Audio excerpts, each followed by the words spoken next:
Hi all. During this class, we are going to discuss about chromosome theory of heredity. ഇപ്പോൾ ഇത് തുടങ്ങുന്നത് തന്നെ ഒരു ക്വസ്റ്റ്യനിലാണ്. Who figured out that genes are on chromosomes. ഇപ്പോൾ നമുക്കിപ്പോൾ അറിയാം ഒരു ഓർഗാനിസത്തിൻ്റെ ക്യാരക്ടേഴ്സിനെ കൺട്രോൾ ചെയ്യുന്നത് ജീൻസ് ആണ്. ആ ജീൻസ് എന്ന് പറയുന്നത് DNA അല്ലെങ്കിൽ ന്യൂക്ലിക് ആസിഡിൻ്റെ സെഗ്മെൻറ്റ്സ് ആണ് അല്ലെങ്കിൽ പോർഷൻസ് ആണ്. ഒരു സ്പെസിഫിക് ആയിട്ടുള്ള പോളിപെപ്റ്റൈഡിനെ അല്ലെങ്കിൽ RNA മോളിക്യൂളിനെ സ്പെസിഫൈ ചെയ്യും. അതിൻ്റെ ലൊക്കേഷൻ എവിടെയാണ്? ക്രോമസോംസിലാണെന്നുള്ളതാണ് പഠിച്ചിരിക്കുന്നത്. Genes are found on chromosomes. Okay, അപ്പോൾ ഈ discovery who figured out that genes are on chromosomes, അപ്പോൾ അതാരാണ് ഡിസ്കവർ ചെയ്തതെന്നുള്ളതാണ്. അപ്പോൾ അതിൻ്റെ ആൻസർ എന്ന് പറയുന്നത് രണ്ട് സയൻറ്റിസ്റ്റാണ്, Walter Sutton and Theodore Boveri. Okay, ഇപ്പം വോൾട്ടർ സട്ടൺ എന്ന് പറയുന്നത് he was an American scientist doing research on meiosis of grasshopper testis. Then Theodore Boveri, he was a German. Then he was also doing research on meiosis. Similar experiment conducted by Walter Sutton, but the test organism was sea urchin. Okay, അപ്പോൾ ഇവർ രണ്ടുപേരും ഏകദേശം ഒരേപോലെ തന്നെ മിയോസിസിൽ work ചെയ്തുകൊണ്ടിരിക്കുകയായിരുന്നു. അപ്പോൾ ഇവരുടെ ആ വർക്കാണ് പിന്നീട് ഈ ജീൻസിൻ്റെ ലൊക്കേഷൻ ക്രോമസോംസിലാണ് എന്നുള്ളത് അവർ കണ്ടുപിടിച്ചത്.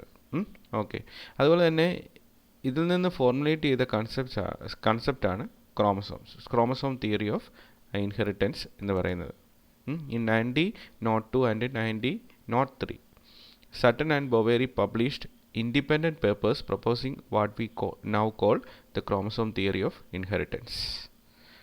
Okay, this theory states that individual genes are found at specific locations on particular chromosomes, and that the behavior of chromosomes during meiosis can explain why genes are inherited according to Mendel's laws.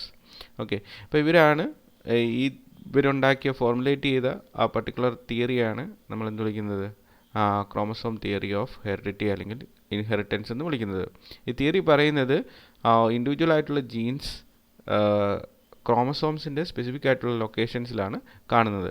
അതുപോലെ തന്നെ ക്രോമസോംസിൻ്റെ behaviour മിയോസിസിൻ്റെ സമയത്ത് മെൻഡലിൻ്റെ ലോയിൽ പറയുന്നത് പോലെ alleles എങ്ങനെയാണോ work ചെയ്യുന്നത് അതേപോലെ തന്നെയാണ് follow ചെയ്യുന്നത് എന്നുള്ളതാണ് എക്സ്പ്ലെയിൻ ചെയ്യുന്നത്. Okay, observation that support the chromosome theory of inheritance. Chromosomes like Mendel's genes come in matched pairs in an organism. For both genes and chromosomes, one member of the pair comes from the mother and one from the father.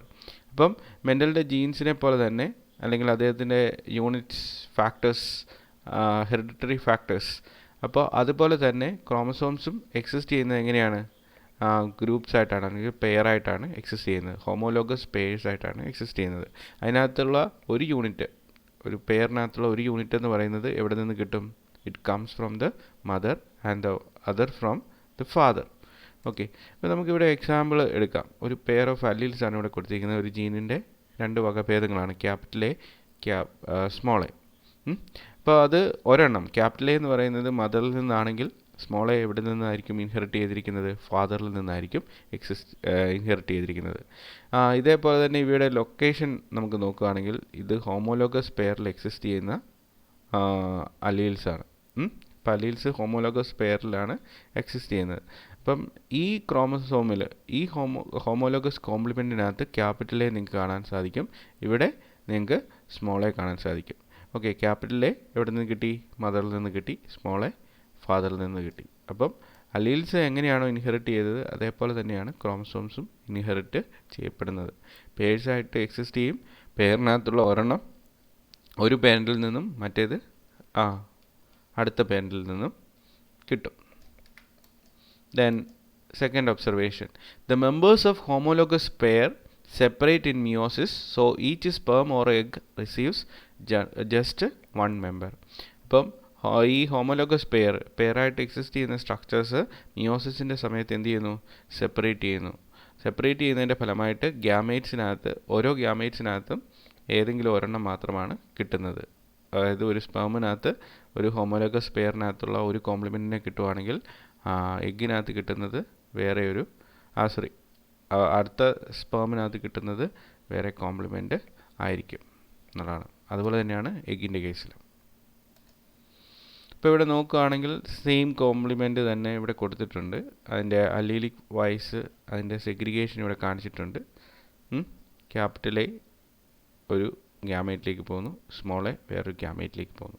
ഇതിനെ chromosome vice നമ്മൾ എന്ത് ചെയ്തിരിക്കുകയാണ്, explain ചെയ്തിരിക്കുകയാണ്. Capital A homologous complement 1-ലും small A homologous complement 2-ലുമാണ്. ഇതൊരു പേരൻറ്റിൽ നിന്ന് ഇൻഹെറിറ്റ് ചെയ്ത് ഇത് വേറൊരു പേരൻറ്റിൽ നിന്ന് ഇൻഹെറിറ്റ് ചെയ്യുന്നത്. സോ അതിൻ്റെ എന്താണ് മിയോസിസ് പ്രോസസ്സാണ് ഇവിടെ എക്സ്പ്ലെയിൻ ചെയ്തിരിക്കുന്നത്. അപ്പോൾ ഏത് തരത്തിലുള്ള സെൽ ഡിവിഷൻ ആണെങ്കിലും whether it is meiosis or mitosis, prior to that cell division process DNA replication occurs. അപ്പം ഈ ഹോമോലോഗസ് ക്രോമസോം കോംപ്ലിമെൻ്റ് എന്ത് ചെയ്തു, റിപ്ലിക്കേറ്റ് ചെയ്തു. ഇപ്പോൾ ഇവിടെ 2 ക്യാപിറ്റൽ എ ഉണ്ട്, ഇവിടെ 2 സ്മോൾ എ ഉണ്ടായി. ഒരു കോമൺ ആയിട്ടുള്ള സെൻട്രോമിയർ കൊണ്ട് ഒരു എന്താണ് ടെട്രാഡ് എന്ന് പറയുന്ന ഒരു അറേഞ്ച്മെൻറ്റ് ഉണ്ടാകുന്നു എന്നുള്ളതാണ്. ഓക്കെ, ഇനി എന്താണ് മിയോസിസ് 1 ആണ്. മിയോസിസ് 1ൻ്റെ പ്രത്യേകത എന്താണ്, that is reduction division of chromosomes. Okay, അതായത് ഈ 2 കോംപ്ലിമെൻറ്റ്സും പരസ്പരം എന്ത് ചെയ്യുന്നു, സെപ്പറേറ്റ് ചെയ്ത് ഓരോരോ സെൽസിലേക്ക് ഡോട്ടർ സെൽസിലേക്ക് പോകുന്നു എന്നുള്ളതാണ്. അപ്പം ഇവിടെ 2n ആയിരുന്നു ഇതിൻ്റെ ക്രോമസോം നമ്പർ എന്ന് പറയുന്നത്. ഇപ്പോൾ അത് എന്തായി മാറി, n ആയി മാറി. പിന്നീട് എന്താണ് ഈ കോമൺ സെൻട്രോമിയർ എന്ത് ചെയ്യുന്നു, റിപ്ലിക്കേറ്റ് ചെയ്യുന്നു. ഇവിടെ അറ്റാച്ച് ചെയ്തിരിക്കുന്ന കൂടിച്ചേർന്ന് നിൽക്കുന്ന ആ സിസ്റ്റർ ക്രോമാറ്റിഡ്സ് പരസ്പരം എന്ത് ചെയ്യുന്നു, സെപ്പറേറ്റ് ചെയ്യുന്നു. ഓക്കെ, ഇപ്പോൾ സെപ്പറേറ്റ് ചെയ്യുമ്പോഴേക്കിന് 4 ഗ്യാമേറ്റ്സ് ഉണ്ടാകുന്നു. അതിനകത്ത് 2 ഇവിടെ നിന്നുണ്ടായതായതുകൊണ്ട് അതിനകത്തുള്ള അലീൽസ് എന്ന് പറയുന്നത് ഏതായിരിക്കും, ക്യാപിറ്റൽ എ ആണ്. ഇവിടെയാണെങ്കിൽ അത് സ്മോൾ എ ആണ്. ഓക്കെ, അപ്പോൾ ഇവിടെ പറഞ്ഞത് ലോ ഓഫ് സെഗ്രിഗേഷൻ ആണ്. ലോ ഓഫ് സെഗ്രിഗേഷൻ പറയുന്നത് പോലെ തന്നെ എന്ത് ചെയ്യുന്നു, ക്രോമസോമൽ സെഗ്രിഗേഷൻ മിയോസിസിൻ്റെ സമയത്ത് നടക്കും. ഓക്കെ, അടുത്ത supporting fact, the members of different chromosome pairs are sorted into gametes independently of one another in meiosis, just like the alleles of different genes in Mendel's law of independent assortment. അപ്പം ഓരോ homologous പെയറിനകത്തുള്ള compliments അത് independent ആയിട്ടാണ് മിയോസിസിൻ്റെ സമയത്ത് assorted ആകുന്നത്. അതായത് അതിൽ നിന്ന് gamete ഉണ്ടാകുമ്പോൾ ഉണ്ടാകുന്ന കോമ്പിനേഷൻ എന്ന് പറയുന്നത് ഇൻഡിപെൻഡൻ്റ് ആയിട്ടുള്ള കോമ്പിനേഷനാണ്. അതായത് ഒരു ക്രോമസോമിന് വേറൊരു ക്രോമസോമുമായിട്ട് എന്തില്ല, ഒരു അറ്റാച്ച്മെൻ്റ് ഇല്ല എന്നുള്ളതാണ്. ഇൻഡിപെൻഡൻ്റ് ആയിട്ട് അസോർട്ട് ചെയ്യാം, ഏതുമായിട്ട് വേണമെങ്കിലും കോമ്പിനേഷൻ ഉണ്ടാകും എന്നുള്ളതാണ്. ഓക്കെ, അപ്പോൾ ഞാൻ ഈ പറഞ്ഞ കാര്യം ഈ ഡയഗ്രാം ഉപയോഗിച്ച് നമുക്ക് എക്സ്പ്ലെയിൻ ചെയ്യാൻ പറ്റും. ഇപ്പോൾ ഇവിടെ നോക്കുവാണെങ്കിൽ ഒരു ജീനോടൈപ്പ് വൈസ് ഒരു ജനറ്റിക് മേക്കപ്പ് ഇവിടെ കൊടുത്തിട്ടുണ്ട്. Capital A small A, capital B small B. അത് ഡബിൾ ഹെട്രോസൈഗോട്ട് എന്നാണ് നമ്മൾ വിളിക്കുന്നത്. ഓക്കെ, ഇപ്പോൾ നമ്മൾ പറഞ്ഞിട്ടുണ്ട് ഇതിൽ ഗ്യാമേറ്റ് ഉണ്ടാകുമ്പോൾ എങ്ങനെയാണ് ഇതിൻ്റെ ഒരു എക്സ്പ്ലനേഷൻ, അല്ലെങ്കിൽ എങ്ങനെയാണ് ഇതിനെ ഫോം ചെയ്യുന്നത്, ഗ്യാമേറ്റ്സ് ഫോം ചെയ്യുന്നത്. Capital A can go with capital B, so that gamete contain capital A and capital B. Then capital A can also go with the small b, so the gamete will contain capital A and small b. Then again small a can go with the capital B, then small a can go with the small b also. Okay, അപ്പോൾ അതാണ് independent അസോർട്ട്മെൻ്റ് എന്ന് പറയുന്നത്. അപ്പം ഇതിനെ chromosome vice ഇവിടെ explain ചെയ്തിരിക്കുകയാണ്. ഇത് metaphase plate ആണ് ഇവിടെ കാണിച്ചിരിക്കുന്നത്. അവിടെ മിയോസിസ് 1 നടക്കുന്നതായിട്ട് നിങ്ങൾക്ക് കാണാൻ സാധിക്കും. ഇപ്പോൾ ഇവിടെ നോക്കുകയാണെങ്കിൽ ക്യാപിറ്റൽ എയും സ്മോൾ എയും ഹോമോലോഗസ് പേഴ്സ് ആണ്. അതിൻ്റെ ക്രോമസോംസ് എന്ന് പറയുന്നത് ഹോമോലോഗസ് പേഴ്സ് ആണ്. ഇനി ക്യാപിറ്റൽ ബി സ്മോൾ ബി അത് അലീൽസ് ആയതുകൊണ്ട് അത് ഹോമോലോഗസ് പേഴ്സ് ആയിട്ടാണ് വരുന്നത്. ഇനി മെറ്റാഫേസ് പ്ലേറ്റിൽ ഇവിടെ അറേഞ്ച് ചെയ്തിരിക്കുന്നത് ക്യാപിറ്റൽ എയുടെ തൊട്ട് താഴെയായിട്ട് എന്ത് വന്നിരിക്കുന്നു, ക്യാപിറ്റൽ ബി ഉള്ള ക്രോമസോം വന്നിരിക്കുന്നു. അതുപോലെ തന്നെ സ്മോൾ എയുടെ തൊട്ട് താഴെയായിട്ട് സ്മോൾ ബി ഉള്ള ക്രോമസോം വന്നിരിക്കുന്നു. ഓക്കെ, ഇനി സിമ്പിൾ സെഗ്രിഗേഷൻ നടക്കുമ്പോൾ, അതായത് റിഡക്ഷൻ ഡിവിഷൻ നടക്കുമ്പോഴേക്കിന് ക്യാപിറ്റൽ എയും ക്യാപിറ്റൽ ബിയും ഉള്ള ആ ഒരു സെല്ലാണ് ഉണ്ടാകുന്നത്. ഓക്കെ, ഇവിടെയാണെങ്കിൽ സ്മോൾ എയും സ്മോൾ ബിയും. പിന്നീട് മിയോസിസ് 2 നടക്കുമ്പോൾ എന്ത് സംഭവിക്കും, ഇത് ജസ്റ്റ് ഇതിനകത്തുള്ള കോമൺ സെൻട്രോമിയർ ഡ്യൂപ്ലിക്കേറ്റഡ് ആവും, ഇത് രണ്ടും സെപ്പറേറ്റഡ് ആവും. അപ്പം ക്യാപിറ്റൽ എയുടെ കൂടെ എന്ത് വരും, capital B, capital A and capital B chromosomes. Okay, then ഇവിടെ അത് തന്നെ capital A capital B chromosomes. ഇവിടെ നോക്കുകയാണെങ്കിൽ എന്താണ് small A small B chromosome, then small A small B. കണ്ടല്ലോ. അപ്പോൾ ഇതൊരു അറേഞ്ച്മെൻ്റ് ആണ്. അതാണ് നമ്മളിവിടെ പറഞ്ഞിരിക്കുന്നത്, capital A capital B, then small A small B. Okay, ഇനി രണ്ട് കോമ്പിനേഷൻ കൂടെ ഉണ്ട്, capital A small B small A capital B. അതെങ്ങനെയാണ് ഉണ്ടാകുന്നതെന്ന് ചോദിച്ചു കഴിഞ്ഞാൽ ഇതിൻ്റെ മെറ്റാഫേസിക് പ്ലേറ്റിലുള്ള ക്രോമസോമിൻ്റെ അറേഞ്ച്മെൻ്റ് ആണ്. ഇപ്പോൾ ഇവിടെ നോക്കുകയാണെങ്കിൽ ക്യാപിറ്റൽ എ എന്ന് പറയുന്ന ആ ക്രോമസോം ഡ്യൂപ്ലിക്കേറ്റഡ് ആയിട്ടുള്ള ക്രോമസോമുമായിട്ട് അറേഞ്ച് ചെയ്തിരിക്കുന്നത് അലൈൻമെൻറ്റിൽ വരുന്ന ഏതാണ്, സ്മോൾ എ എന്ന് പറയുന്ന ക്രോമസോമാണ്. അതുപോലെ തന്നെ സ്മോൾ ബിയുമായിട്ട് അലൈൻമെൻറ്റ് വന്നിരിക്കുന്നത് ക്യാപിറ്റൽ ബി ആണ്. ഓക്കെ, അപ്പോൾ റിഡക്ഷൻ ഡിവിഷൻ നടക്കുമ്പോഴേക്കിന് ക്യാപിറ്റൽ എയും സ്മോൾ ബിയും ഒരു സെല്ലിനകത്ത് വരും. അവിടെ എങ്ങനെ വരും, സ്മോൾ എയും ക്യാപിറ്റൽ ബിയും. ഇനി മിയോസിസ് 2 നടക്കുമ്പോഴേക്കിന് എന്താണ്, ജസ്റ്റ് ഇത് സെപ്പറേറ്റ് ചെയ്ത് പോകുന്നതാണ്. അപ്പം ക്യാപിറ്റൽ എ സ്മോൾ ബി. അപ്പോൾ ഒരു ഗ്യാമേറ്റിനകത്ത് ക്യാപിറ്റൽ എ സ്മോൾ ബി, ഇവിടെയും ക്യാപിറ്റൽ എ സ്മോൾ ബി, ഇവിടെയാണെങ്കിലോ small A capital B small A capital B. Okay, അപ്പോൾ ഇങ്ങനെ ഇൻഡിപെൻഡൻ്റ് ആയിട്ട് അസോർട്ട് ചെയ്യാനുള്ള എബിലിറ്റി ക്രോമസോംസിന് ജീൻസിനെ പോലെ തന്നെ ഉണ്ടെന്നുള്ളതാണ്. ഓക്കെ, അപ്പോൾ ഈ കാര്യങ്ങളൊന്നും മെൻഡലിന് അന്ന് വലുതായിട്ടൊരു ഗ്രാഹ്യമില്ല. ജസ്റ്റ് അദ്ദേഹം ഇതിൻ്റെ ഒരു മാത്തമാറ്റിക്കൽ മോഡൽ അനാലിസിസ് എന്നുള്ള രീതിയിലാണ് അതിനെ എക്സ്പ്ലെയിൻ ചെയ്ത് പോയത്. പക്ഷേ അത് വളരെ കറക്റ്റ് ആയിരുന്നു എന്നുള്ളതാണ് ഈ സട്ടൺ ആൻഡ് ബോവറിയുടെ കൺസെപ്റ്റ് എക്സ്പ്ലെയിൻ ചെയ്യുന്നത്.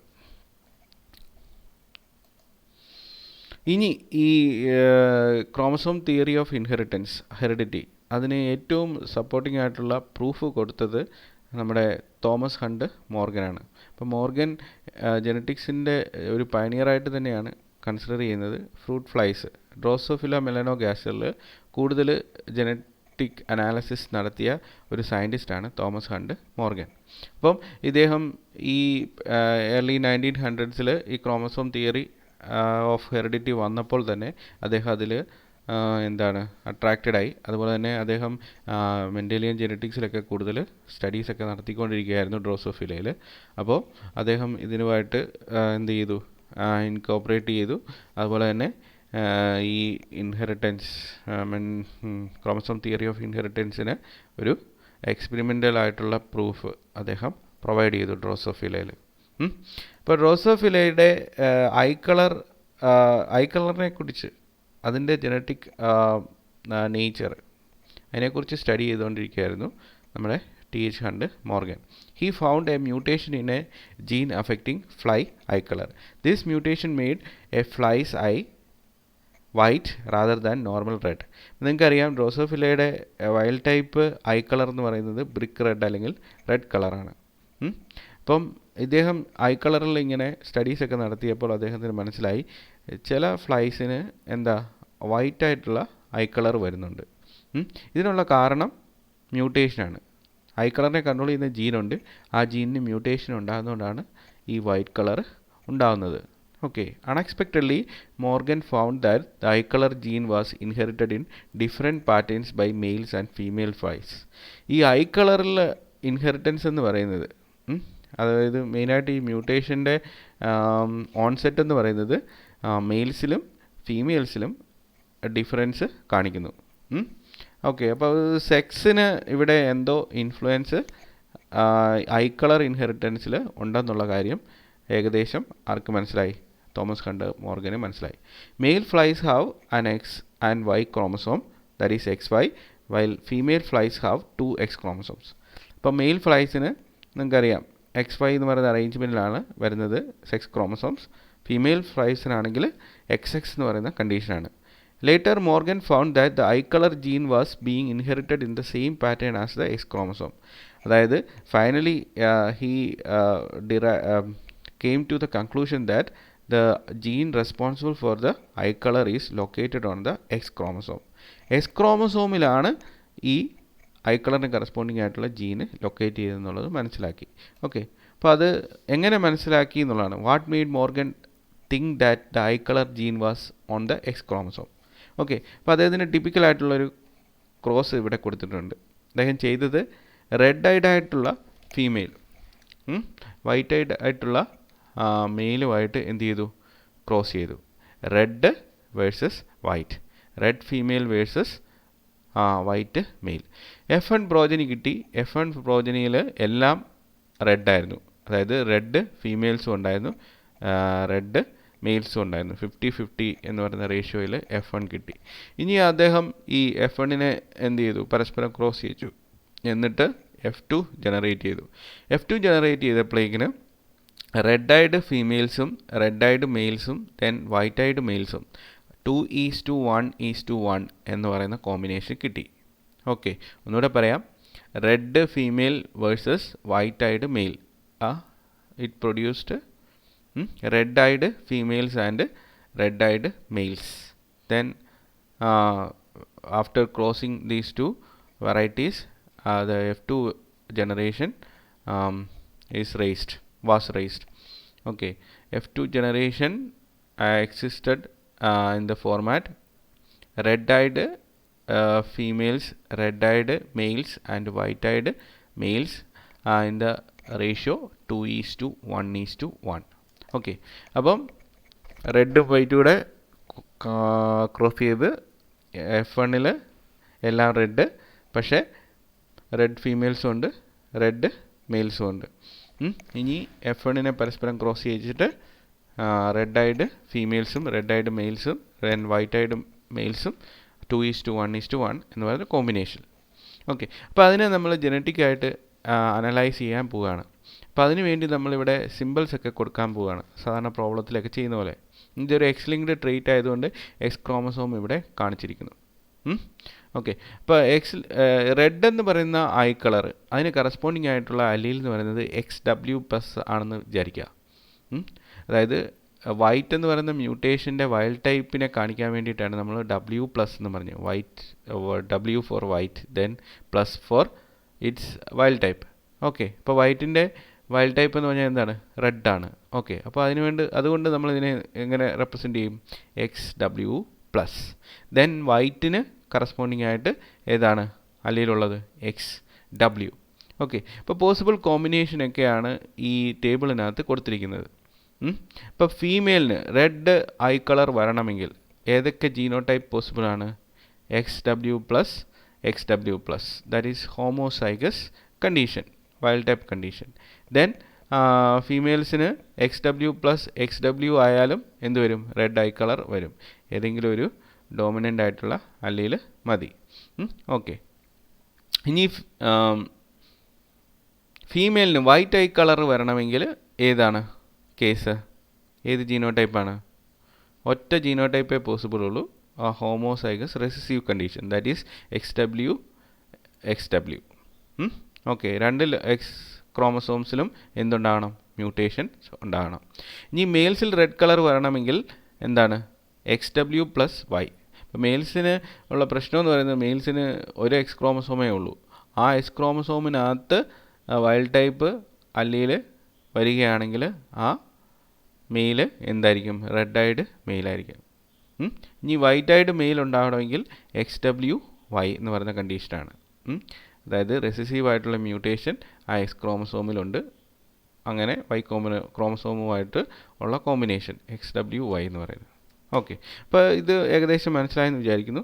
ഇതിനെ ബേസ് ചെയ്തിട്ട് നമ്മൾ നേരത്തെ പറഞ്ഞ ആ ക്രോസ് എക്സ്പ്ലെയിൻ ചെയ്യാൻ പോവുകയാണ്, F1 ജനറേഷനും F2 ജനറേഷനും.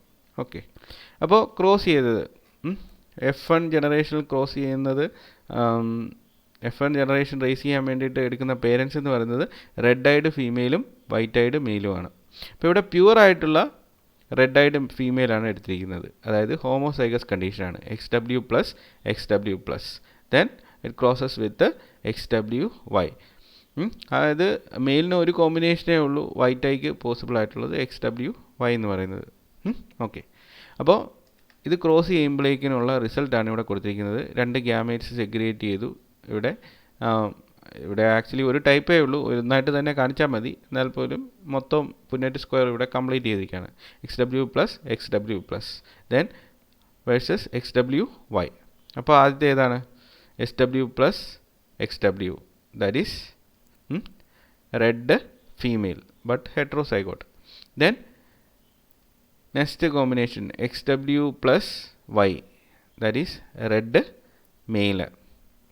ദെൻ അടുത്തത് SW plus then XW, that is again red female. Then next XW plus then Y, that is red male. Okay, അപ്പോൾ 50-50 എന്ന് പറയുന്നത് റെഡ് ഐഡ് ഫീമെയിൽസും റെഡ് ഐഡ് മെയിൽസുമായിട്ട് കിട്ടും. ഓക്കെ, ഇതാണ് F1-ൻ്റെ ജനറ്റിക് ജീനോടൈപ്പ് വൈസ് അനാലിസിസ് എന്ന് പറയുന്നത്. ഓക്കെ, ഇനി ഇത് എസ് ക്രോമസോമിൽ അല്ലെങ്കിൽ പോലും വേണമെങ്കിൽ ഈ പറഞ്ഞ രീതിയിൽ വേണമെങ്കിൽ കിട്ടാം. പക്ഷേ എക്സ് ക്രോമസോമിലാണ് ഈ ജീൻ്റെ ലൊക്കേഷൻ എന്നുള്ളത് മോർഗൻ കൃത്യമായിട്ട് മനസ്സിലാക്കിയത് F2 റേസ് ചെയ്തിട്ടാണ്. F2-ൻ്റെ ഫീനോടൈപ്പും അതിൻ്റെ ജീനോടൈപ്പ് അനാലിസിസുമാണ് എക്സ് ക്രോമസോമിലാണ് ഐ കളർ ജീൻ ലൊക്കേറ്റ് ചെയ്തെന്നുള്ളത് കൃത്യമായിട്ട് അദ്ദേഹം മനസ്സിലാക്കിയത്. അതിൻ്റെ ലൊക്കേഷൻ അവിടെയാണെന്നുള്ളത് മനസ്സിലാക്കിയത്. അപ്പം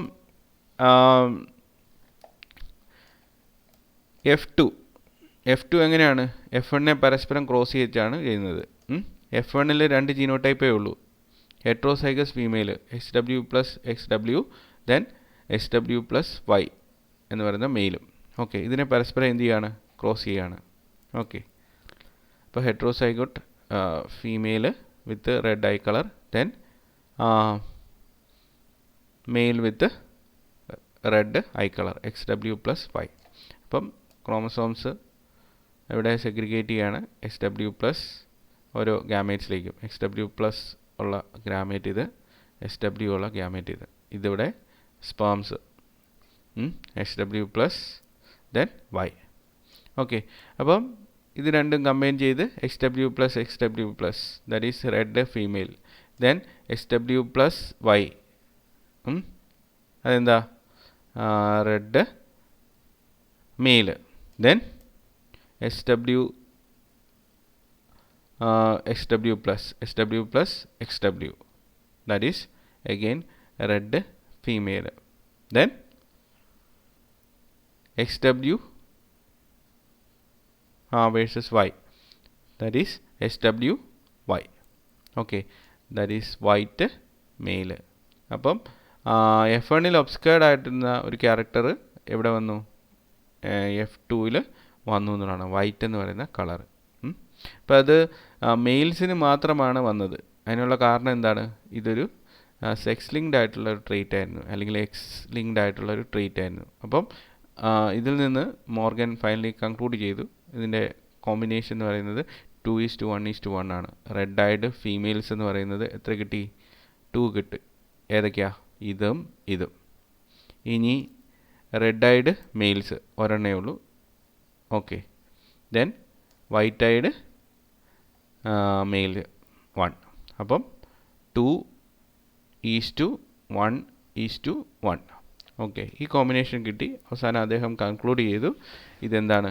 ഒരു എക്സ് ക്രോമസോം ലിങ്ക്ഡ് ട്രീറ്റ് ആണ്. ജീൻസിൻ്റെ ലൊക്കേഷൻ എന്ന് പറയുന്നത് എവിടെയാണ്? ക്രോമസോം തിയറി ഓഫ് ഹെറിഡിറ്റിയിൽ സട്ടൺ ആൻഡ് ബൊവേറി പറയുന്ന പോലെ തന്നെ അത് ലൊക്കേറ്റ് ചെയ്തിരിക്കുന്നത് എവിടെയാ? ക്രോമസോംസിലാണെന്നുള്ളത് അദ്ദേഹം കൺക്ലൂഡ് ചെയ്തു. Okay, then Morgan did lots of other experiments to confirm an X chromosome location for the eye color gene. അപ്പോൾ ഇത് കൂടാതെ തന്നെ അദ്ദേഹം അഡീഷണൽ ആയിട്ടുള്ള പല എക്സ്പെരിമെൻറ്റ്സും ചെയ്തു എന്നുള്ളതാണ്. അപ്പം മേജറായിട്ടുള്ള ക്രോമസോമൽ തിയറി ഓഫ് ഇൻഹെറിറ്റൻസിൻ്റെ പോയിൻറ്റ്സ് പഠിക്കുക. അതിനെ സപ്പോർട്ടിംഗ് ആയിട്ട് TH മോർഗൻ കൊടുത്ത എക്സ്പെരിമെൻ്റൽ എവിഡൻസും എക്സ്പ്ലെയിൻ ചെയ്യുക. Okay, thank you.